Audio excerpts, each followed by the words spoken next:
In my opinion, interior design should be exploratory and enjoyable.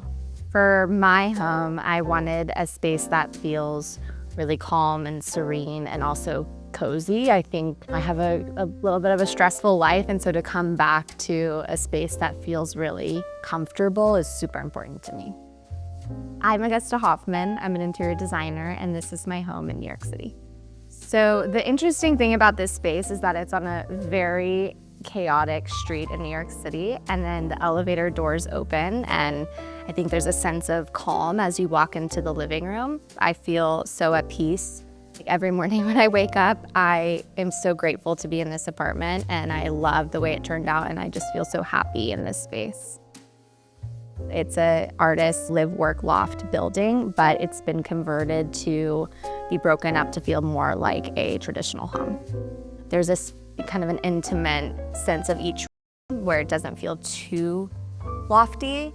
One thing that I love about this particular apartment is that it's downtown, but it has details that make it feel like it's a little bit more uptown. The quality of millwork and the wainscoting and the traditional moldings, it brings it to more of that uptown feeling.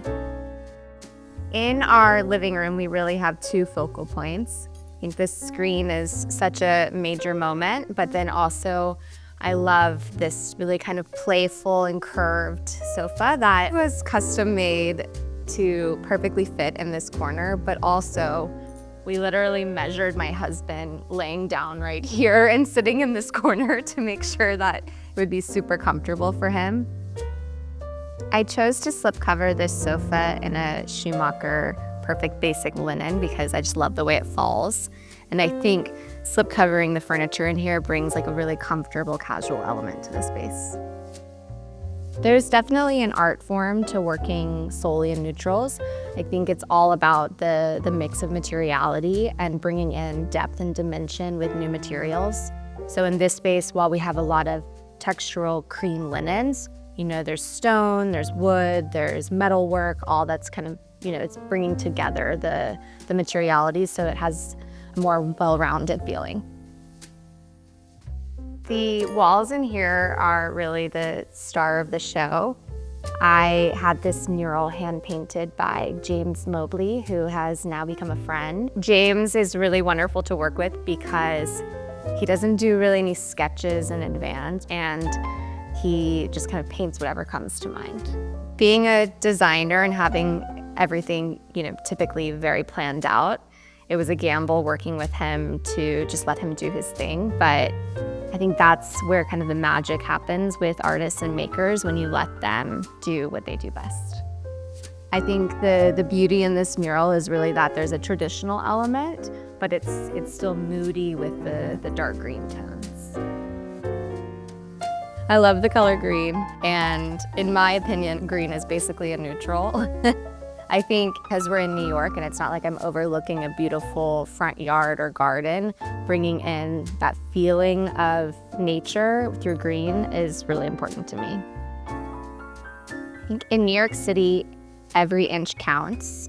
We don't really have the opportunity for just a beautiful design vignette. It has to be practical.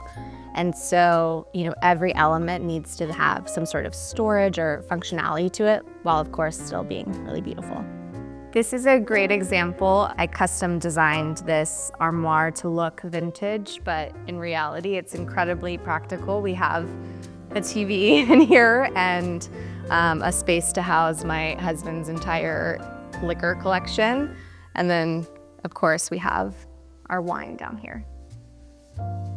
I think it was a subconscious choice, but it worked out really well, where there's really a movement from light to dark throughout the linear line of the space. And so as you move from the front of the apartment to the back, it gets darker and more cozy and more kind of masculine in some ways.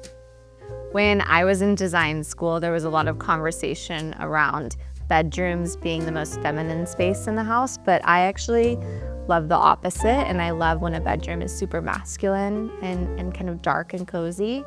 And so really leaned into that in this space, especially because we don't get a lot of natural light, so it's like, why not embrace the darkness?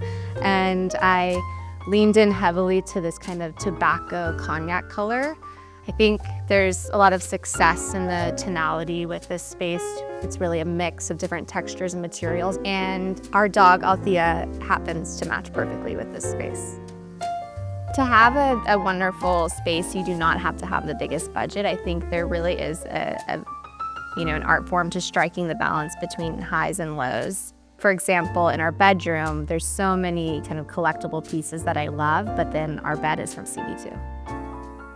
My style is constantly evolving. It's really interesting to see from when I first started my studio to now, but it actually, I think, also goes back to my childhood. My mom's house was very layered and bohemian and had a lot of antiques, and then my dad's house was Scandinavian, minimal modern, and I think I found kind of the balance between the two, and I think there's something really great with the crossover. There's a sense of restraint that I really like, but I also at the same time want all of my spaces to feel super comfortable, so it's really finding that juxtaposition between refined and elegant, but where you can, put your feet up and have friends over and feel casual. But spaces always have to evolve as your life evolves.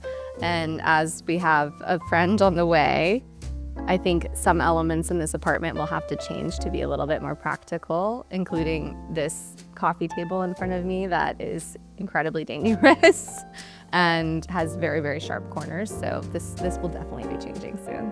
The nursery is not complete and you're not allowed to see it, but I will tell you it's filled with a lot of Schumacher.